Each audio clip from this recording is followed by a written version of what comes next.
sa simula sa langit mong baka, may ilatang tula at awit sa kanyang minamahal. Ang kislat ng watawat mo'y tagumpay na namimingit, ang bituin at araw na kailan pa may magdidilig. Lupa ng araw ng bawal at ipagsinta, buhay na langit sa piling mo. Aming ligaya na pa may makalapit, ang mamatay ng dahil sa'yo. May I call on Allah to lead us now in prayer.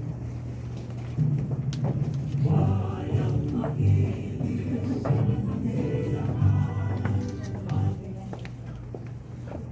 Let us put ourselves in the presence of God.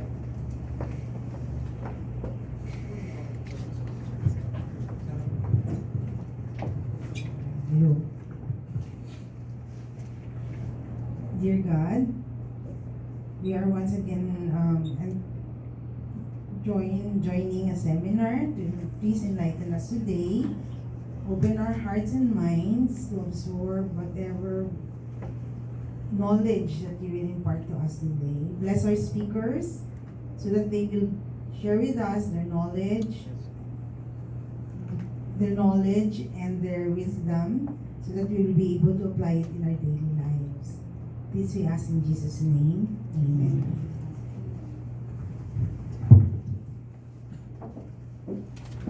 Ano po tayo?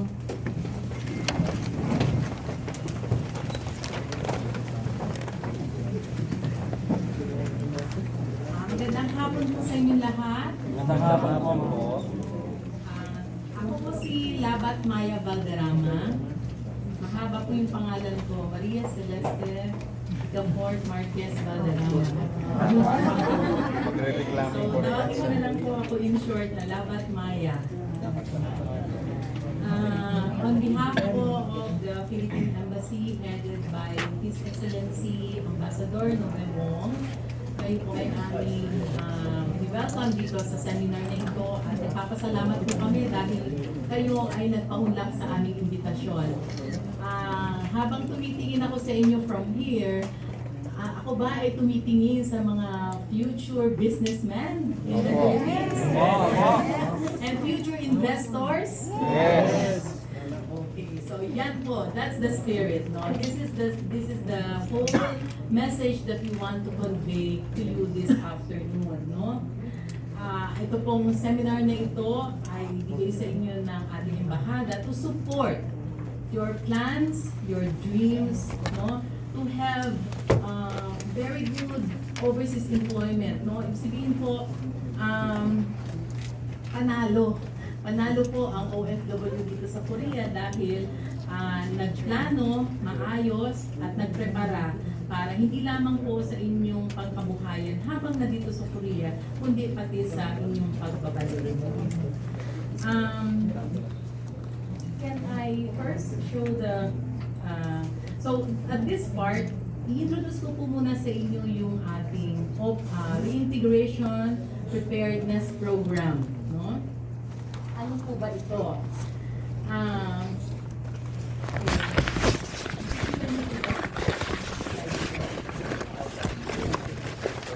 Basically, ang message po natin ay gusto po namin hindi kayo uuwing lumaan. Yan, ayaw din po namin matatapos ang inyong kontrata o ang inyong pagtatrabaho dito na may pagsisisi, may panghihinayang. Because how many times do we hear, no, yung po mga kasamahan natin sinasabi, sana nag-ipon pala ako noon pa. Okay? Sana pala natuto ako mag-invest noon pa. O kaya, sana pala nagtanong muna ako bago maglagay ng pera doon. Kung hindi, sana hindi ako naloko. Tama po ba? Ayan. So, ayaw po namin dumating sa point na manghihinay tayo dun sa pagkakataon at saka sa ating pinaghirapang ikot. Tama ba?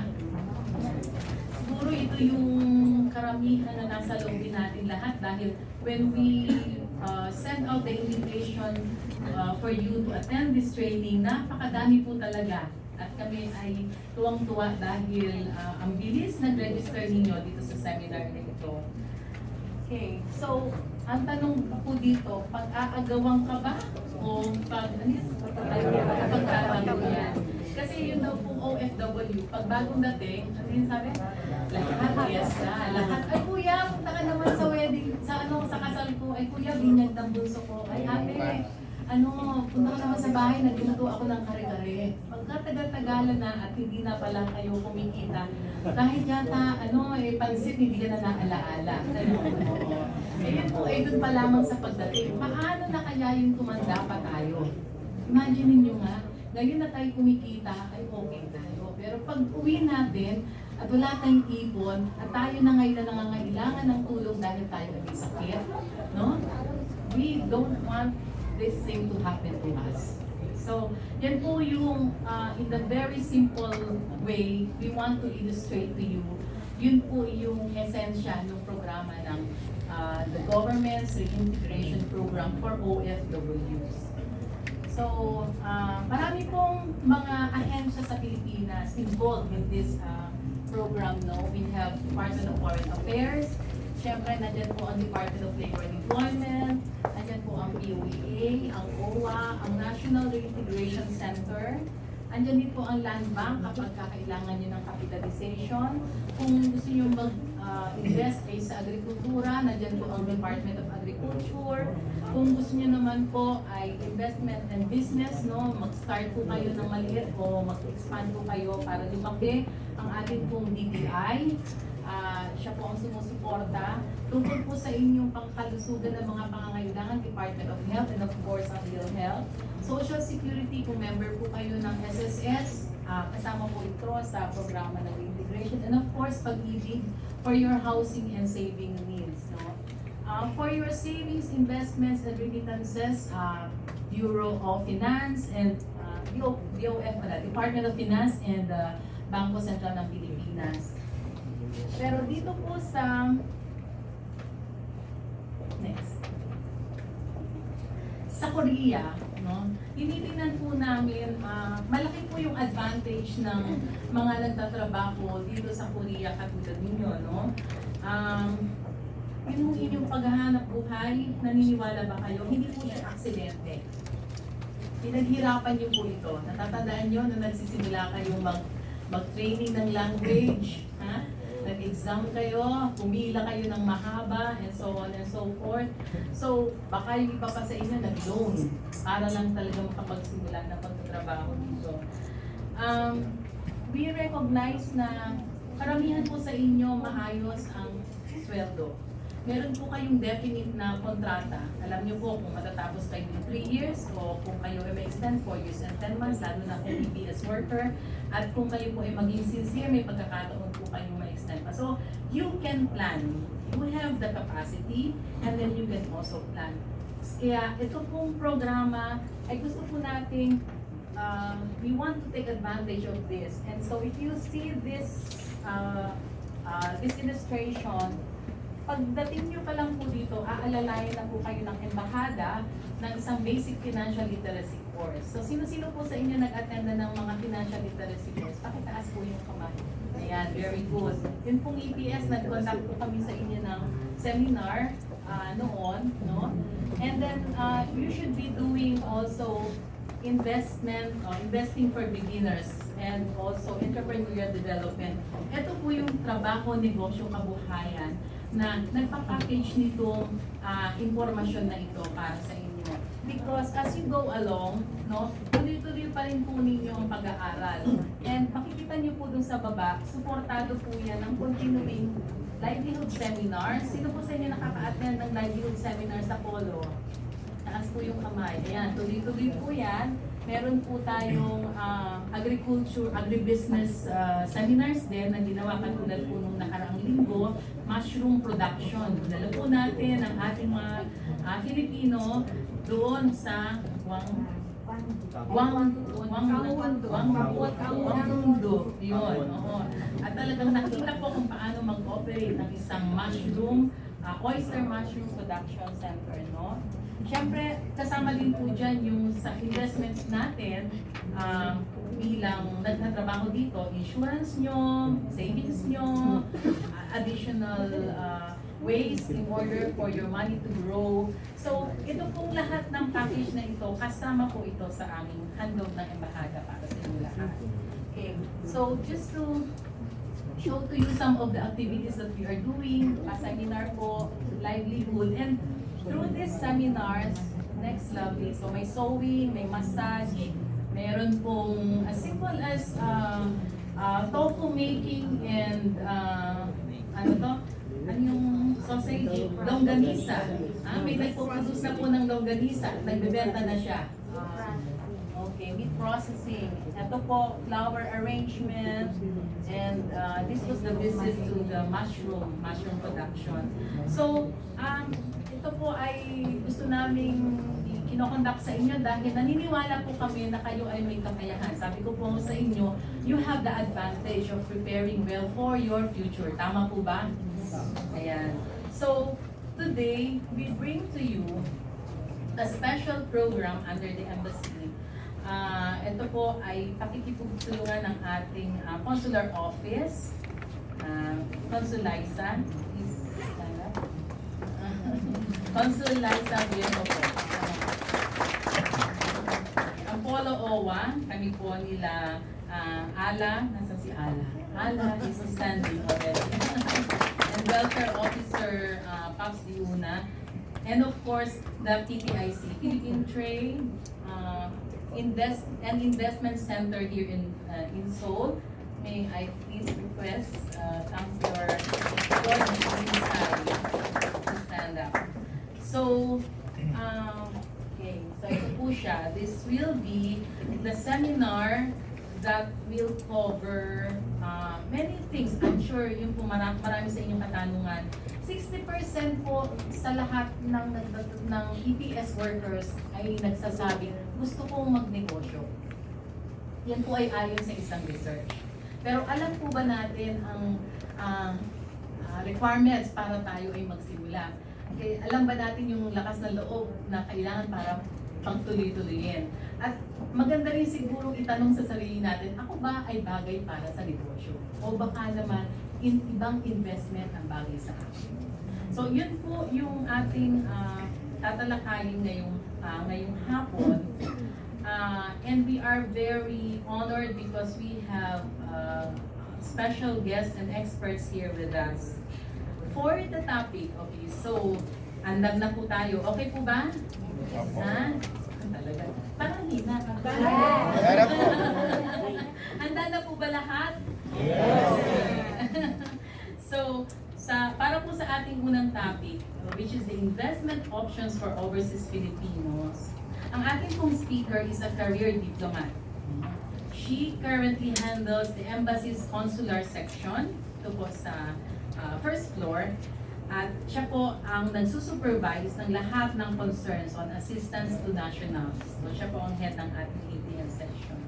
Bago po siya mapunta dito sa embassy sa Seoul, she was already handling bilateral relations with the Southeast Asian and Pacific countries in the Office of Asian and the Pacific Affairs sa DFA.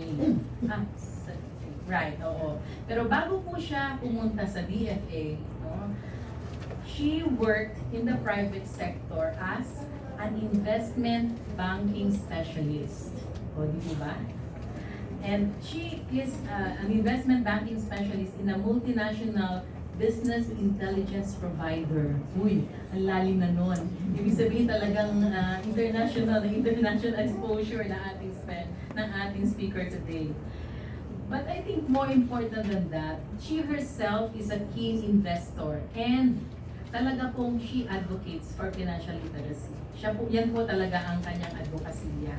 Ladies and gentlemen, to give us, to share her knowledge about this topic, investment options, ano po ba ang meron kayong dapat malaman para kayo mag-invest dito sa habang nandito kayo sa Korea. Please welcome Vice Consul Liza Maria Viejo.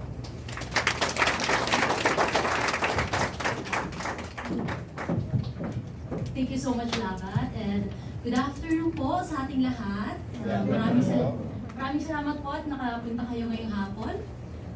Ngayon po, meron pong ipamimigay na survey form Polo para po sagutan natin.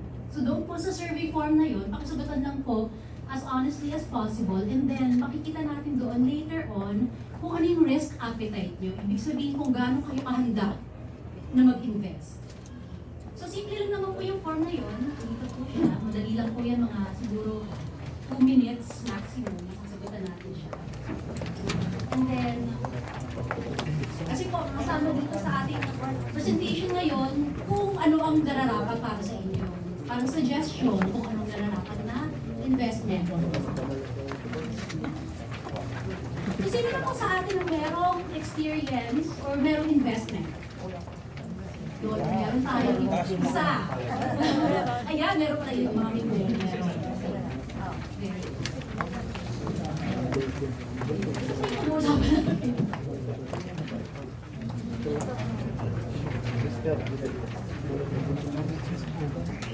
Lovely paki-flash na yun. Ayun.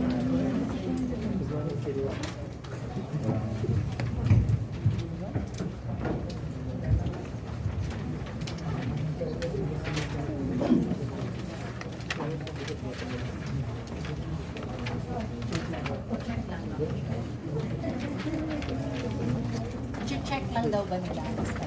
Yes, check lang po. Tapos bawat question merong several answers. Itatali, kapag sa dulo po, itatali nyo yung number. Itatali nyo po yung total number. Tapos malalaman po natin yung risk profile nyo. Ibig sabihin kung ano yung, kung gaano kayo kahanda mag-risk nyo. So meron po tayo dito quote, siguro narinig nyo na to before. Isip nyo cliche, pero totoo talaga siya, sobrang totoo. The best time to plant a tree was 20 years ago. The second best time is now. Pareho lang din yan sa pag-invest. Yung best time mag-invest, 20 years ago. Pero kung wala kang investment 20 years ago, next best time is ngayon. Start ka ngayon ito mag-invest. So ito po yung cover natin ngayong hapon. Ba tayo mag-invest? And then factors to consider before you invest. Hindi naman basta na lang tayo bara-bara na may nakitang opportunity, go ka lang agad. Maraming mga factors na dapat mong isipin bago mo ilagay yung pera mo. Di ba? And then, pupunta na tayo dun sa actual investment options. Meron tayong mga government-backed investments. Kagaya ng retail treasury bonds. Yung iba pamilya na sa inyo sa Pag-ibig MP2. Nandiyan si Mr. James. Nandito sa somewhere. Dito sa likod. And then, yung iba, narinig na rin siguro yung SSS Flexi Fund. Ano, and then SSS Peso Fund. And then meron yung bago na tinatawag na PERA, Personal Equity Retirement Account. And then, pag-uusapan din natin yung private offerings sa stock market. Siguro yung iba sa inyo, interesado na rin mag-invest sa stock market. So pag-uusapan natin kung ano yung risk and opportunities sa stock market at bagay ba yun sa'yo. And then, yung UITF or Unit Investment Trust Funds or Mutual Funds, ano yung pinagkaiba nila at anong mga klaseng mutual funds or funds ang meron. And then, sa dulo, pag-uusapan din natin yung investment scams. Kasi maraming scams na nagalipa na ngayon. So, paano natin sila ma-identify? And then, some final investing based on experience. Based on experience. And other stuff. So, kamusta naman po? Nasagutan niyo na po ba yung survey? Okay. Hindi natin na mga 1 minute. Yes po. Pwede niyo po i-total para malaman natin yung risk profile.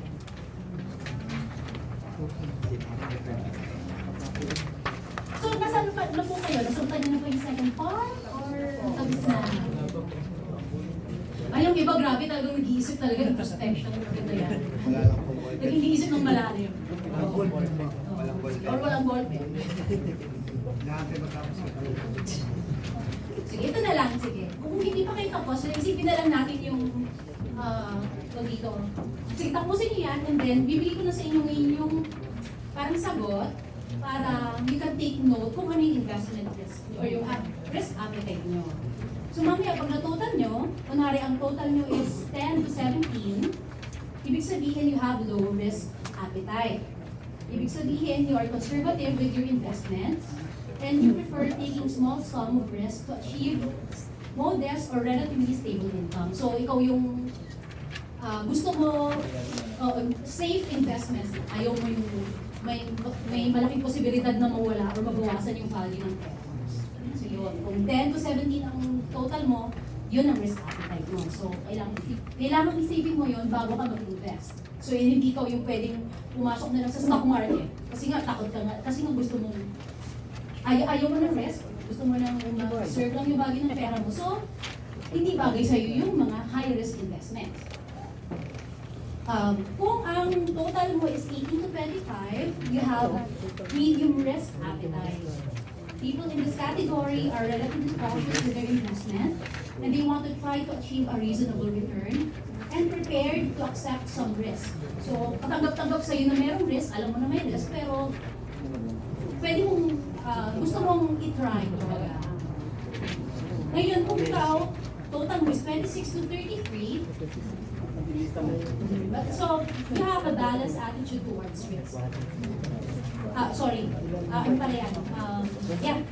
Medium risk pala. 26 to 33 is medium risk. We don't see risky investments. We don't seek risky investments but don't avoid them either. So, yun, kagaya ng medium risk, lower medium risk, higher medium risk is matanggap pa ng posibilidad na mabawasan yung value ng pera mo.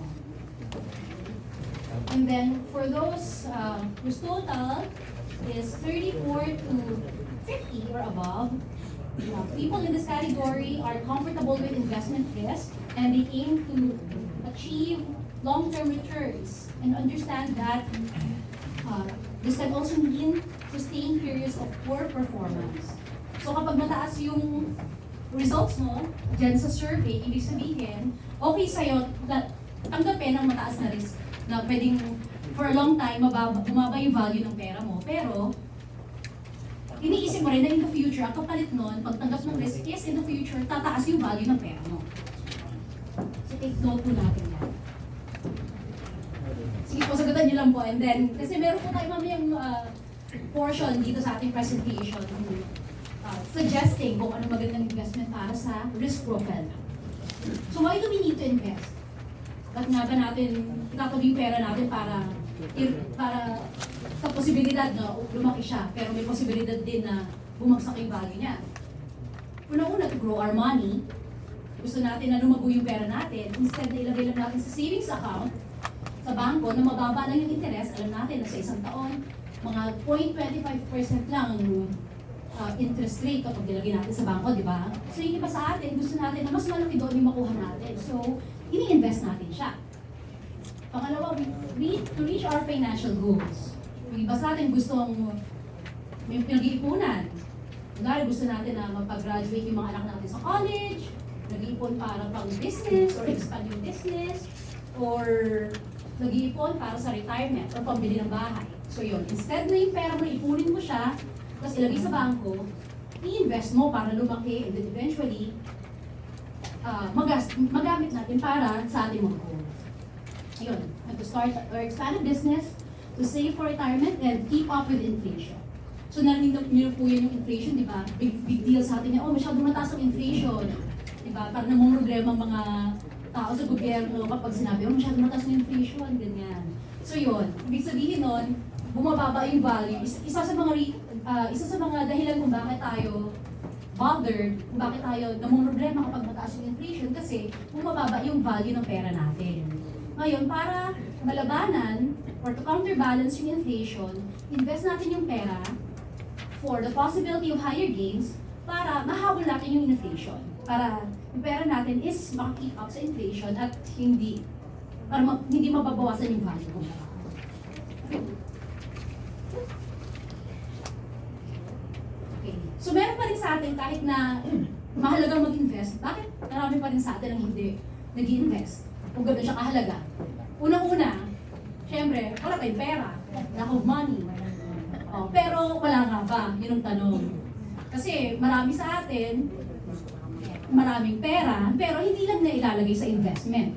Kasi, sa next reason, lack of information. Hindi nila alam na may mga ganun palang klaseng investments na nag-exist. Hindi nila alam kung paano sila mag-start mag-invest. So yun yung we're trying to address today. Magbigay tayo ng information kung paano mag-invest. And then, another reason is fear of losing money. Siyempre, takot tayo mawala ng pera, di ba? So, invest natin, yung iba, natago sa bangko. Mabuti nga kung may itago sa bangko, yung iba, gastusin ko na lang YOLO, di ba yung gano'n? O, di, parang treat yourself. Gastusin ko na lang ngayon kasi I deserve it, ganyan. Instead na mawala yung pera kasi niisip nila kapag in-invest, parang ano lang, gambling lang yan kapag nag-invest, di ba? So, yun yung mga reasons natin why most people don't invest. Okay, so punta tayo dun sa factors we need to consider when investing. So yun na muna, isipin natin kung handa na ba tayo mag-invest. Number one, is this going to be the best use of your money? Itong pera ba to na hawak-hawak nyo ngayon is ready na to invest or gagamitin nyo for something else? Kunwari, for example yan, meron kayong utang sa credit card, o di kaya meron kayong 5-6 na utang kayo sa 5-6. Tapos meron, sabihin natin, may utang kayo sa 5-6 na 90,000 pesos. Tapos, meron ding investment offer sa inyo for the same amount. Ano gagawin nyo? Magbabayad ba kayo sa 5-6? Or invest nyo? So isipin nyo, what's the best use of your money right now? So palagay nyo po, anong unahin nyo? Magbabayad ng utang? Or mag-invest? Bayad utang. Very good. Kasi po yung iba, nasisilaw sa investment. Pag sinabi na mag-invest tayo, dahil masisilaw sila na kikita tayo, pero hindi nila maisip na yung utang nila, ang laki ng interest. So kung ano kikitain nila sa investment, kulang pa doon sa pagbayad sa interest nila sa utang. So very good answer, everyone. Tapos yung pangalawa, yung objective in investing. Ano bang dahilan mo kung bakit mo mag-invest? Gusto mo bang gamitin yan para sa college ng anak mo?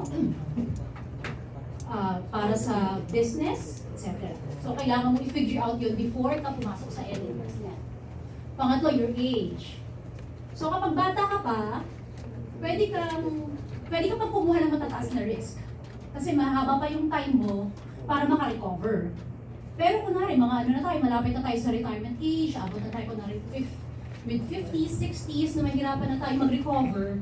So that's something that you have to consider also before you put your money or commit it for a long time. Yun. Kasunod yan yung time horizon, kung kailan nyo gagamitin yung pera. Kunwari, mag-invest kayo, tapos kailangan nyo na pala yung pera for the next 3 years. So saan nyo ilalagay yung pera nyo? Invest nyo ba siya sa low risk or sa high risk?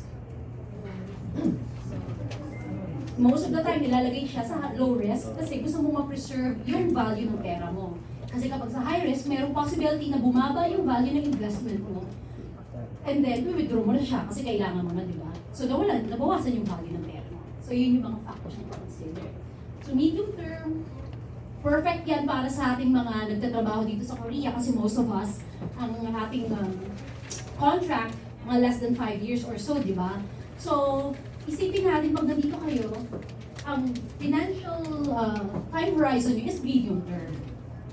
So long term, ito yung more than 8 years kung mag-invest kayo for your retirement. And then, yun na, yung risk tolerance na sinasabi natin, na dinuscuss natin earlier. So napupunta tayo kung ano-anong klaseng investments ba ang meron. These are Philippine government-backed investment options. Unang-una, yung tinatawag nating retail treasury bonds. Yun yung treasury bonds, yun yung pautang, kumbaga, ng gobyerno. Ang maturity niya is different from 2 years up to 20 years. So yung time horizon niya can be short-term or long-term. So mamimili ka na kapag may offering ang Bureau of Treasury, ina-announce yan every year at the beginning of the year. So kung interested kayo sa RTBs, pumunta kayo sa website ng Bureau of Treasury at the beginning of the year, doon sila mag-i-issue ng announcement about available offerings. Sabihin nila kung gaano katagal. This is for 2 years at this interest rate. Tapos ang nangyayari dyan, ang maganda dyan is meron kayong quarterly interest. Binabayaran kayo ng meron kayong dividend na makukuha galing sa gobyerno para bayad para sa interest na pinautang niyo. So, para makabili niya, pupunta lang kayo sa accredited banks. Usually, yan sa land bank, yung mga sikat na mga malalaking bangko sa Pilipinas. Or pwede rin online sa treasury.gov.ph. Ito maganda ko para sa mga taong with low risk appetite. Bakit? Kasi, unang-unang back nga siya ng Philippine government. So definitely, mababa yung risk na hindi siya mabayaran. On the flip side, mababa din ang interest niya. So hindi siya... Ito yun. Magaling sinabi ko, mababa rin yung interest na makukuha mo. Most of the time. Pero, pro naman, very safe. You can invest for as low as 5,000 pesos. And then, may kikitain ka every quarter. So, hindi ka matatakot na hindi mo ibabalik sa iyo yung pera kasi every quarter, every 3 months, may bibigay sa yung pera sa interest. And then, kung medyo advanced ka na sa investment, and then, kunwari, kinailangan mo kunwari ng pera, pwede mong ibenta sa secondary market. Because clear po tayo dun sa RTD. Okay po, ito po, Pag-ibig MP2. Nandiyo ba si Mr. J? Actually, I think, di ba, karamihan naman sa atin dito familiar na sa MP2, di ba? Kasi palagay ko marami naman sa inyo din ang invested na sa MP2. So, recap lang natin. Ito yung voluntary savings program na allows you to contribute for 5 years. And then, it's renewable for another 5 years. So, unang-una, kailangan mo muna maging member ng Pag-ibig 1, yun yung regular Pag-ibig membership, bago ka maging member ng Pag-ibig 2. So, it's great for low-risk appetite and medium-term time horizon. Kasi nga, 5 years mo siya pwedeng kunin. So, ngayon, titingnan mo, kung iisipin mo ba, is this a good investment?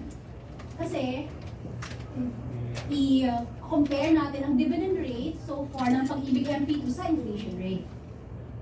So that's one thing to think about, to consider na kung yung isang investment is maganda, how does it fare against the inflation rate?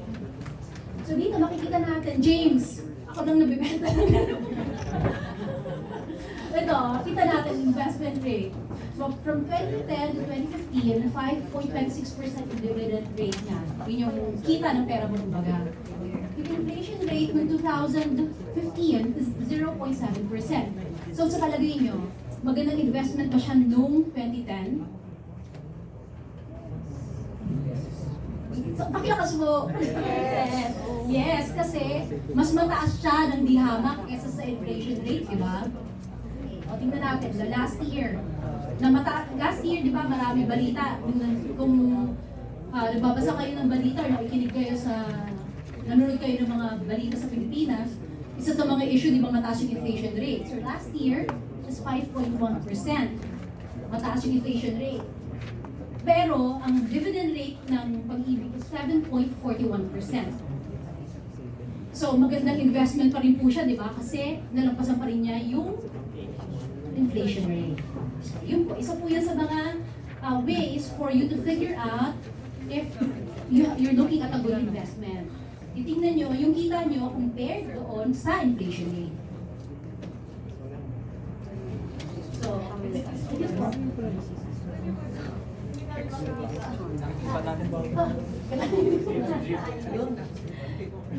Tandaan daw yung kabilang side.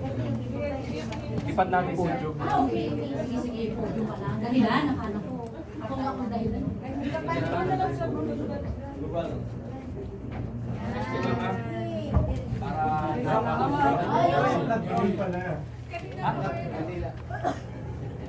Yun! Hindi ko sinabi, ganyan sinabi. Ayan. So nakita niyo na po. So sa susunod po, kung merong ino-offer sa inyong investments, ganun po yung titingnan natin. Isa po yun sa mga bagay na dapat natin tingnan kung gaano ba, how does it fare against the inflation. Inflation rate. Next, ito po yung SSS Flexi Fund. So kung member po kayo ng SSS sa Pilipinas, yung iba sa atin, nag-voluntary contribution or yung overseas worker contribution, pwede po kayong mag-avail nito. So specifically, para lang siya sa overseas Filipinos. Kung may kamag-anak kayo sa Pilipinas na gusto mag-Flexi Fund, hindi pwede. Kailangan nasa ibang bansa kayo. And this is only for investors with low risk appetite. Kasi nga, these are actually, ang kanyang underlying security are treasury bills. Yun yung mga pautang ng gobyerno that are due for less than 1 year. So, mababa lang po ang interest rate na binibigay sa treasury bills. Kaya mababa lang din ang kikitain sa SSS Flexi Fund. So, how does it work?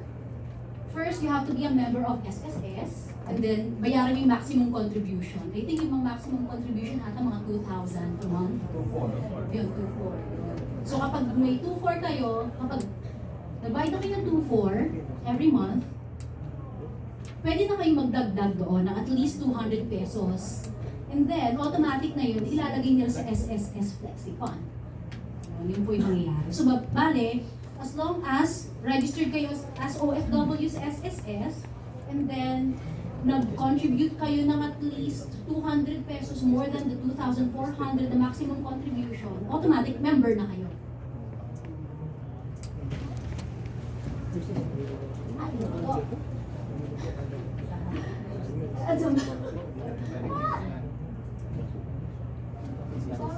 Sorry, nadali. Dito tapat daw. Ay, dito wala, dito wala. Ito. There? Madam. There.